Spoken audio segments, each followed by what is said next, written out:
বিচারপতি গোলাম মর্তুজা মজুমদার বর্তমান সময়ের সবচেয়ে আলোচিত নাম।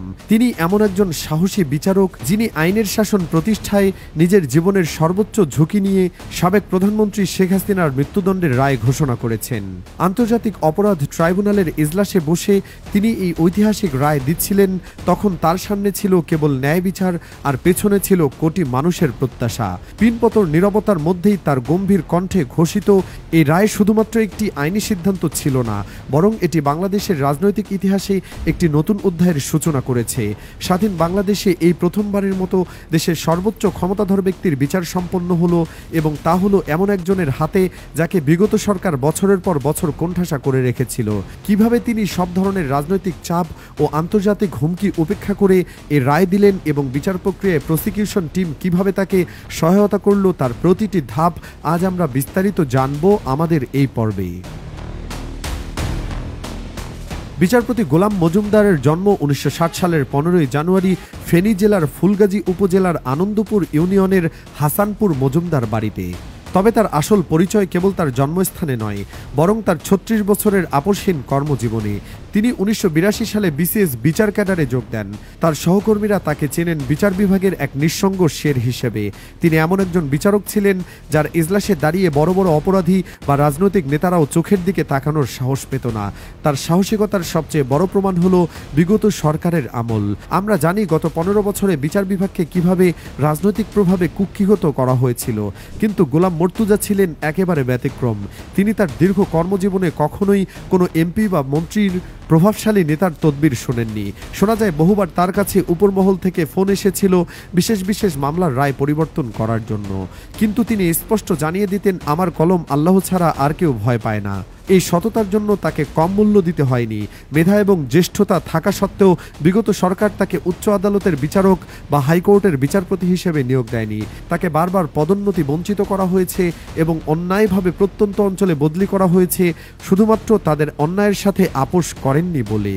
যে সরকারের সময় তিনি ন্যায্য পাওনা থেকে বঞ্চিত হয়েছিলেন, আজ সেই সরকারের প্রধানের বিচার করার দায়িত্ব ইতিহাস তার কাঁধে দিয়েছে। তিনি যখন জেলা ও দায়রা জজ হিসেবে অবসরে যান, তখনও তিনি ছিলেন মাথা উঁচু করা এক মানুষ। অবসরের পরও তিনি কোনো রাজনৈতিক দলের লেজুরবৃত্তি করেননি। অত্যন্ত সাদামাটা জীবনযাপনকারী এই মানুষটি ঢাকায় নিজের কোনো আলিশান প্রাসাদও গড়েননি। যার হারানোর কিছুই নেই, তাকে ভয় দেখানোর কিছু নেই। আর ঠিক এই কারণেই অন্তর্বর্তীকালীন সরকার এবং সুপ্রিম কোর্ট জানত শেখ হাসিনার মতো ক্ষমতাধর শাসকের মৃত্যুদণ্ড ঘোষণা করতে হলে গোলাম মর্তুজা মজুমদারের মতো একজন মেরুদণ্ড সম্পন্ন বিচারকই প্রয়োজন। তিনি প্রমাণ করেছেন পদবঞ্চিত করা যায়, কিন্তু সততাকে দাবিয়ে রাখা যায় না। জুলাইয়ের গণহত্যার বিচার করার জন্য রাষ্ট্র যখন তাকে আবারও ডেকে পাঠায়, তখন তিনি মুহূর্তের জন্য দ্বিধা করেননি। তবে আন্তর্জাতিক অপরাধ ট্রাইব্যুনালের চেয়ারম্যান হিসেবে দায়িত্ব নেওয়াটা ছিল অনেকটা আগুনে হাত দেওয়ার মতো। কারণ তিনি জানতেন এই যে বিচারের রায় যাই হোক না কেন, তা নিয়ে দেশে এবং বিদেশে তোলপাড় সৃষ্টি হবে, সেই সঙ্গে তো প্রাণনাশের হুমকি আছেই। কিন্তু এই প্রতিকূলতার মাঝেও তিনি পিছু হটেননি। এই ঐতিহাসিক রায় প্রদানের ক্ষেত্রে বিচারকের সাহসিকতার পাশাপাশি প্রসিকিউশন টিমের ভূমিকা ছিল অত্যন্ত গুরুত্বপূর্ণ। বিশেষ করে চিফ প্রসিকিউটর তাজুল ইসলাম এবং তার সহযোগী ব্যারিস্টার নাবিলা যেভাবে আইনি লড়াই চালিয়েছেন, তা ছিল অসাধারণ। তাজুল ইসলাম আদালতের সামনে একের পর এক অকাট্য যুক্তি তুলে ধরেছেন, যা আসামি পক্ষের আইনজীবীদের জবাব দেওয়ার কোনো সুযোগ রাখেনি। তিনি প্রমাণ করেছেন যে জুলাই মাসে ছাত্র জনতার ওপর চালানো হয়েছিল তা কোনো বিচ্ছিন্ন ঘটনা ছিল না, বরং তা ছিল সরকারের সর্বোচ্চ পর্যায় থেকে দেওয়া নির্দেশ। অন্যদিকে ব্যারিস্টার নাবিলার নেতৃত্বে প্রসিকিউশন টিমের গবেষকরা হাজার হাজার পৃষ্ঠার নথি এবং ডিজিটাল প্রমাণ সংগ্রহ করে আদালতের সামনে উপস্থাপন করেন। তারা ভিডিও ফুটেজ এবং অডিও ক্লিপ বিশ্লেষণ করে দেখান যে কিভাবে শেখ হাসিনা এবং তার মন্ত্রীরা পুলিশ ও বিজিবিকে ব্যবহার করে এই হত্যাযজ্ঞ চালিয়েছিল। প্রসিকিউশন টিম এতটাই নিখুঁতভাবে মামলাটি সাজিয়েছিল যে আসামি পক্ষ যেন কোনো আইনি ফাঁকফোকর নিশানা পর্যন্ত খুঁজে পায়নি। এ মামলার মোড় ঘুরিয়ে দেওয়ার পেছনে সাবেক আইজিপি চৌধুরী আব্দুল্লাহ আল মামুনের জবানবন্দি ছিল সবচেয়ে বড় প্রমাণ। তিনি আদালতে দাঁড়িয়ে স্বীকার করেন যে গণভবন থেকে আন্দোলন দমন করতে সরাসরি নির্দেশ আসত। তিনি বলেন যে পুলিশ বাহিনী ব্যবহার করে এই হত্যাকাণ্ড চালানো হয়েছে, তার পরিকল্পনা অনেক আগেই করা হয়েছিল। বিচারক গোলাম মর্তুজা মজুমদার এই সাক্ষ্যকে অত্যন্ত গুরুত্বপূর্ণ বলে মনে করছেন, কারণ এটি ছিল রাষ্ট্রযন্ত্রের ভেতর থেকে আসা স্বীকারোক্তি। বিচারক তার নাম উল্লেখ করেছেন যে খোদ একজন পুলিশ প্রধান স্বীকার করেছেন যে তিনি নির্দেশ পেয়ে চালিয়েছেন। তখন আর কোনো প্রমাণের প্রয়োজন হয় না যে এর পেছনে কার হাত ছিল। রায় ঘোষণার আগে এবং পরে ভারত থেকে নানা ধরনের কূটনৈতিক চাপ ও পরোক্ষ হুমকি আসার খবর শোনা গিয়েছিল। শেখ হাসিনা বর্তমানে ভারতে অবস্থান করছেন এবং ভারত সরকার তাকে আশ্রয় দিয়েছে। ভারতের পক্ষ থেকে বিভিন্ন সময় বলা হয়েছে শেখ হাসিনাকে ফেরত দেওয়া তাদের জন্য অস্বস্তিকর হতে পারে। এমনকি সীমান্তে উত্তেজনা এবং বাণিজ্যিক সম্পর্কের দোহাই দিয়ে বিচার প্রক্রিয়াকে প্রভাবিত করার চেষ্টা করা হয়েছে বলেও গুঞ্জন ছিল। কিন্তু বিচারক গোলাম মর্তুজা মজুমদার এসব কোনো কিছুকেই পাত্তা দেননি। তিনি স্পষ্ট বুঝিয়ে দিয়েছেন যে বাংলাদেশ একটি স্বাধীন রাষ্ট্র এবং এখানে বিচার বিভাগ স্বাধীনভাবে কাজ করে। অন্য কোনো দেশের রক্তচক্ষু বা অসন্তোষ বাংলাদেশের অভ্যন্তরীণ বিচার কার্যে কোনো প্রভাব ফেলতে পারবে না। তিনি তার রায়ে আন্তর্জাতিক সম্প্রদায়ের উদ্দেশ্যে বার্তা দিয়েছেন যে মানবতাবিরোধী অপরাধের ক্ষেত্রে কোনো আপোষ চলে না এবং অপরাধী যে দেশেই পালিয়ে থাকুক না কেন তাকে বিচারের আওতায় আসতেই হবে। ভারত এবং বাংলাদেশের মধ্যে যে অপরাধী প্রত্যর্পণ চুক্তি রয়েছে তাতে কিছু জটিলতা থাকলেও প্রসিকিউশন টিম সেই পথগুলো বন্ধ করার ব্যবস্থা করেছে। চুক্তিতে বলা আছে যে রাজনৈতিক কারণে কাউকে প্রত্যর্পণ করা যাবে না। আর শেখ হাসিনার আইনজীবীরা এই সুযোগটাই নেওয়ার চেষ্টা করছিলেন এবং দাবি করেছিলেন যে এটি একটি রাজনৈতিক মামলা। কিন্তু এখানে চিফ প্রসিকিউটর তাজুল ইসলাম এবং ব্যারিস্টার নাবিলা তাদের আইনি মেধার পরিচয় দেন। তারা আদালতে প্রমাণ করেন যে গণহত্যা এবং মানবতাবিরোধী অপরাধ কখনোই রাজনৈতিক অপরাধ হতে পারে না।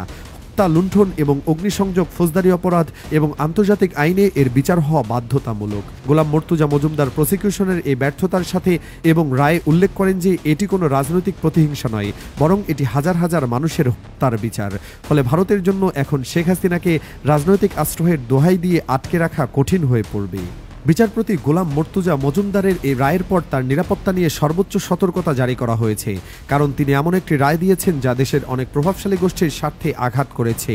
এ কারণেই তার গ্রামের বাড়ি ফেনীর ফুলগাজীতে নিরাপত্তা ব্যবস্থা অনেক জোরদার করা হয়েছে। পুলিশ এবং র্যাবের বিশেষ দল তার বাড়ি ও পরিবারের সদস্যদের সার্বক্ষণিক পাহারায় রেখেছে। গোয়েন্দা সংস্থার প্রতিবেদনে বলা হয়েছে যে বিচারকের উপর হামলা চালানোর ষড়যন্ত্র হতে পারে, তাই তাকে এই বাড়তি নিরাপত্তা দেওয়া হচ্ছে। তবে বিচারক নিজে এসব হুমকি ধুমকি নিয়ে মোটেও চিন্তিত নন। তিনি তার ঘনিষ্ঠজনদের বলেছেন যে তিনি সত্যের পথে আছেন এবং আল্লাহ তাকে রক্ষা করবেন।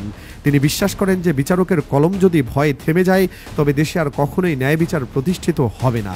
তার এই নির্ভীক মনোভাব তাকে জনগণের চোখে একজন প্রকৃত নায়কে পরিণত করেছে। জুলাইয়ের বিপ্লবে যারা শহীদ হয়েছেন তাদের পরিবারগুলো এই রায়ের মাধ্যমে কিছুটা হলেও স্বস্তি পেয়েছেন। এতদিনে যারা ভেবেছিল যে হয়তো কখনোই তাদের সন্তান হত্যার বিচার হবে না, কিন্তু বিচারক গোলাম মর্তুজা মজুমদার তাদের সেই হতাশা দূর করেছেন। সাধারণ মানুষ এখন বিশ্বাস করতে শুরু করেছে যে দেশে আইনের শাসন প্রতিষ্ঠা করা সম্ভব। এই বিচারকের আরেকটি গুরুত্বপূর্ণ দিক হলো এটি প্রমাণ করেছে যে পুলিশ বা প্রশাসন যদি অন্যায় আদেশ পালন করে তবে তারাও শাস্তির ঊর্ধ্বে নয়। সাবেক স্বরাষ্ট্রমন্ত্রী এবং আইজিপি সাজা হওয়ার মাধ্যমে এ বার্তা দেওয়া হয়েছে যে ঊর্ধ্বতন কর্তৃপক্ষের আদেশ মানা কোনো অজুহাত হতে পারে না যদি সে আদেশ অবৈধ হয়। বিচারক তার রায়ে পরিষ্কারভাবে বলেছেন যে বেআইনি আদেশ পালন করাও সমান অপরাধ। পরিশেষে বলা যায় বিচারপতি গোলাম মর্তুজা মজুমদার, চিফ প্রসিকিউটর তাজুল ইসলাম এবং ব্যারিস্টার নাবিলা সহ পুরো প্রসিকিউশন টিম যে পরিশ্রম ও সাহসিকতা দেখিয়েছে তা জাতির কাছে চিরস্মরণীয় হয়ে থাকবে। তারা প্রমাণ করেছেন যে দলমত নির্বিশেষে অপরাধীর একমাত্র পরিচয় সে অপরাধী। ভারতের মতো শক্তিশালী প্রতিবেশী রাষ্ট্রের চাপ উপেক্ষা করে এবং অভ্যন্তরীণ নানা ষড়যন্ত্র নস্যাৎ করে এই রায় ঘোষণা করা চারটিখানি কথা নয়। এই রায় বাংলাদেশের সার্বভৌমত্বের প্রতীক। বিচারক গোলাম মর্তুজা মজুমদার দেখিয়েছেন যে প্রলোভন এবং ভীতি উপেক্ষা করে কিভাবে ন্যায়ের পথে অবিচল থাকা যায়। তার এই সাহসী ভূমিকা তাকে ইতিহাসের পাতায় অমর করে রাখবে।